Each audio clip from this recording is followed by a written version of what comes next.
Welcome to the chapter on sawdust and wood chip substrate preparation. In my opinion, this is probably the most important chapter in this entire video because with the exception of Psilocybe cubensis and the very common button mushrooms that you can buy cheaply in every grocery store, virtually every gourmet, edible, and medicinal mushroom grows on sawdust and wood chips. The procedure I'm going to show you today is enough to fill 2 of the large gusseted spawn bags. And we will start out with 16 cups of sawdust and roughly half that amount of wood chips. We'll be adding wheat bran and gypsum to the mix, mixing up our dry ingredients, and then adding moisture and sterilizing them. Let's get started.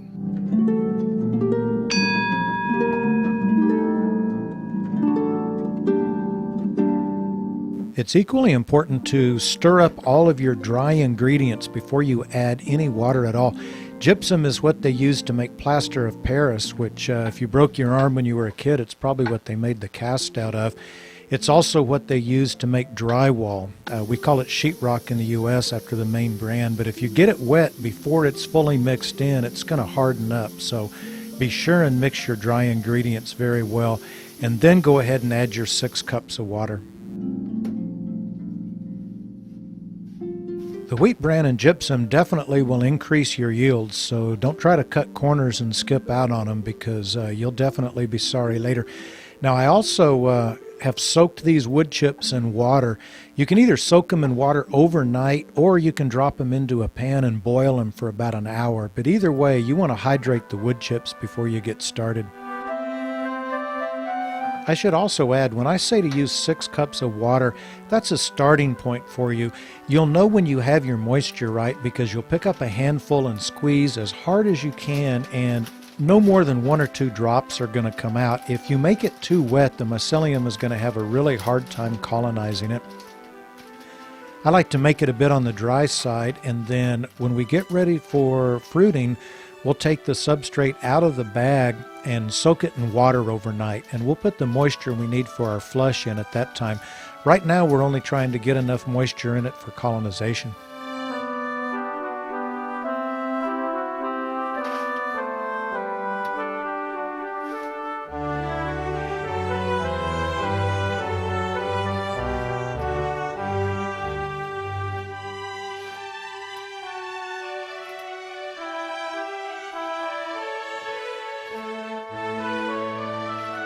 I really like using one of these large coffee cans with the bottom cut out to hold the bag open while I fill it. And there's no need to try to mix your substrate up at this time. Just a couple handfuls of sawdust and a handful of wood chips, and that'll be fine. And after we sterilize them and they cool, whenever we inoculate, we're going to be shaking it and mixing them well at that time, so there's no reason to do it twice.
Notice how I slipped a piece of Tyvek. This is a Tyvek wrist sleeve, but notice how I slip it in between the creases and then fold the bag accordion style. And folding the bag this way is real important because it will allow the bag to expand and let steam out, and then as the bag cools, it will compress tight.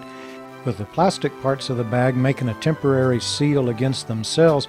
The only path for air to enter would be through the Tyvek wrist sleeve, and that filters any contaminants that might be present in the air. This is what enables us to allow our pressure cooker to cool without having a sterile laboratory. I take the pressure cooker into my bedroom with wall-to-wall carpet and I let it cool, and I don't get contaminated bags. If we tried to do this without having the Tyvek in the bag, they would definitely contaminate.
I want you to notice there's only about 1.5 inches of water in the bottom of the pressure cooker, perhaps 2 centimeters. And the reason for that, these bags are going to occupy most of the bottom of the pressure cooker, and we don't want it to push the water up and have a chance of any water getting inside our bags. So you want to use the least amount of water that you can get away with and not have it boil dry.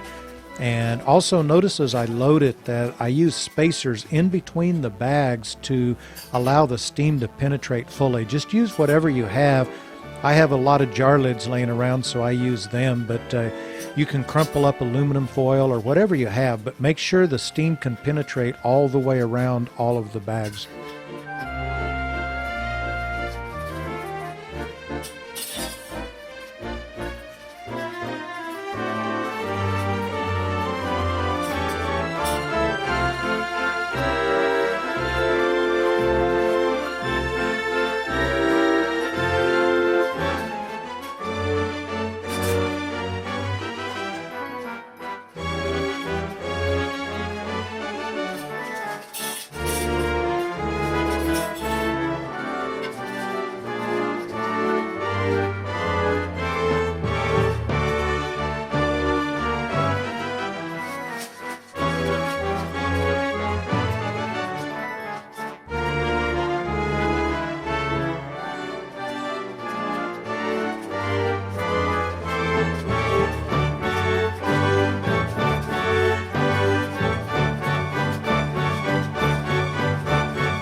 After you get your pressure cooker loaded, you want to be sure and put something heavy on top of the bags.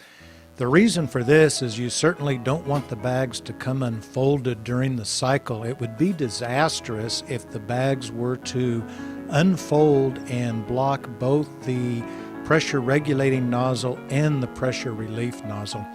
Now you want to sterilize these at 15 psi or 100 kPa for 2 hours.